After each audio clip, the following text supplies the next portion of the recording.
ఏపీలో భీకరమైన పోరు సాగుతోంది. ఎవరు కూడా ఏ చిన్న ఛాన్స్ వదులుకోలేని నేపథ్యం ఉంది. ఎందుకంటే ఈ ఎన్నికలు అలాంటివే. ఈసారి గెలిచిన వారు రాజకీయంగా పాతుకుపోతారు, ఓడిన వారు ఇబ్బందులు పడతారు. ఇది తలపండిన రాజకీయ విశ్లేషకులకు అర్థమయ్యే విషయం. రాజకీయాలని శ్వాసగా చేసుకున్న జగన్ కి చంద్రబాబుకు అర్థం కావా అన్నదే కదా ప్రశ్న.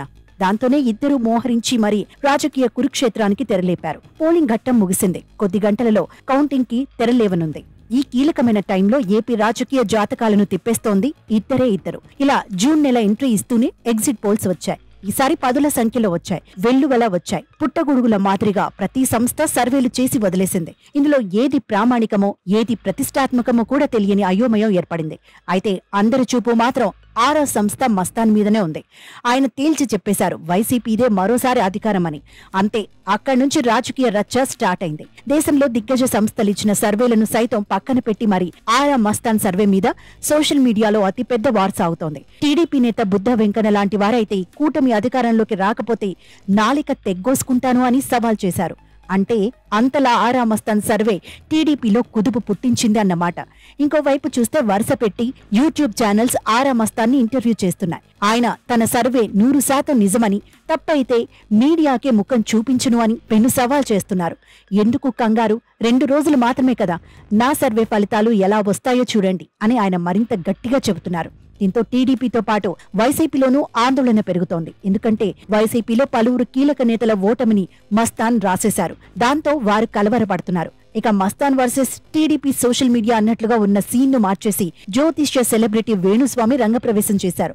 ఆయన ఎగ్జిట్ పోల్స్ అయిన తర్వాత ఫస్ట్ రియాక్షన్ ఇచ్చారు. వీరంతా ఇప్పుడు సర్వేలు చూసి చెబుతున్నారు, తాను 4 ఏళ్ల క్రితమే జగన్ మరోసారి సీఎం అని చెప్పేశాను అని క్రెడిట్ తీసుకున్నారు. అంతేకాదు, జగన్ కి 17 ఏళ్ల పాటు రాజయోగం ఉందని, అది 2019 నుంచి స్టార్ట్ అయిందని, ఆయన 2029లో కూడా మరోసారి సీఎం అని మరో కొత్త జోస్యం కూడా వదిలారు.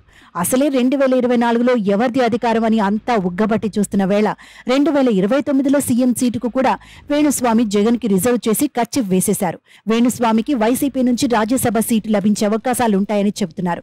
అలాగే ఆరా మస్తాన్ సైతం 2029 ఎన్నికల్లో గుంటూరు ఈస్ట్ నుంచి కానీ విజయవాడ వెస్ట్ నుంచి కానీ ఎమ్మెల్యేగా నిలబడతారని తెలుస్తోంది. మొత్తానికి చూస్తే కౌంటింగ్ కి కొద్ది గంటల ముందర అటు మస్తాన్ ఇటు వేణుస్వామి ఇద్దరు పాలిటిక్స్ ని షేక్ చేసేస్తున్నారు. చిత్రం ఏంటి అంటే, ఆరా మస్తాన్ 2012 ఉప ఎన్నికల నుంచి సర్వేలు చేస్తూ వస్తున్నారు. ఆయన సర్వేలన్నీ కూడా 100% సక్సెస్ రేట్ తో ఉన్నాయి. ఇక వేణుస్వామి విషయం తీసుకుంటే ఆయన చెప్పిన జాతకాలు చాలా మటుకు కరెక్ట్ అయ్యాయి, కొన్ని ఫెయిల్ కూడా అయ్యాయి. ఒకరేమో సైంటిఫిక్ మెథడాలజీ నమ్ముకున్నారు, మరొకరు ఆధ్యాత్మికంతో పాటు వేదం నుంచి పుట్టిన జ్యోతిష్యాన్ని నమ్ముకున్నారు. మరి ఈ 2 భిన్న ధృవాలు, ఈ 2 సక్సెస్ అవుతాయా లేదా అన్నదే ఇప్పుడు ఏపీతో పాటు దేశాన్ని కూడా ఉత్కంఠను పెంచే అంశంగా మారింది.